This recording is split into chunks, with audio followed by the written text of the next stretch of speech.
In today's class, let us discuss how to do the isometric projection of a cone. Let us take the given data initially. Draw the isometric projection of a cone of base diameter 50 mm. As we know, cone means it has circular base. The base diameter is 50 mm and axis 60 mm. This height of this cone is 6 centimeters. Full stop. The cone has its base on the first bit, HP. HP means horizontal plane. The cone base is on the horizontal plane in the first bit. Isometric view is looking like this. Initially take the given dimensions. Base diameter has given 50 mm and axis has given 60 mm. Here we are doing the isometric projection. In isometric projection, whatever values are given, we have to multiply with 0.816. Okay. So base diameter 50 into 0.816. Do we cancel? We are getting 40.8 mm. It is approximately 4 centimeter. Okay. So here I am writing 4 centimeter and here this dimension axis height 60 mm into 0.816. We are getting 48.96 mm.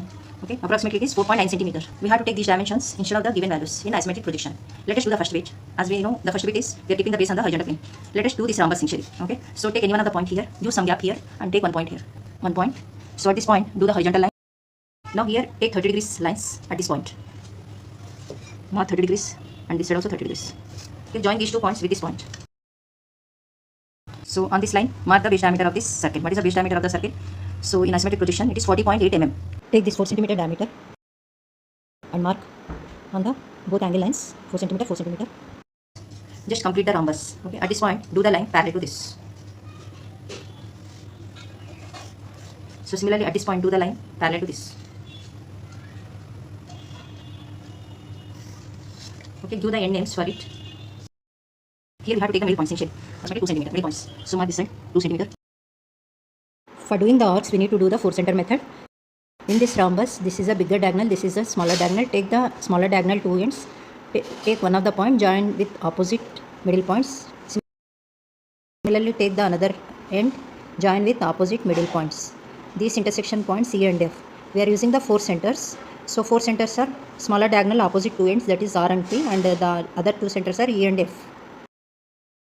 These are the 4 centers, and for doing the arcs, we need to take the radius. For P center, we can take PD or PC radius.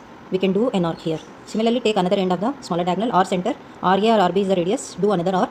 And similarly, E is the center, ED or EA is the radius, do another arc. Similarly, F is the center, FC or FB is the radius, do another arc. We will get the complete ellipse. It is the 3-dimensional view of the circle. For getting the center, join opposite ends. So the intersection point is the center of the base, and we need to do the axis height is 6 centimeters. We need to take 4.9 centimeter, that is isometric projection length from center to do the vertical height 4.9 centimeter from apex. 2 big lines with a dot, axis it is. Now this is apex O1. Join these 2 points to apex by using the scale, and here inclined line should not cross this curve. It should be coming above the curve. Here also we need to follow the same. So in this cone it is invisible is with dotted line.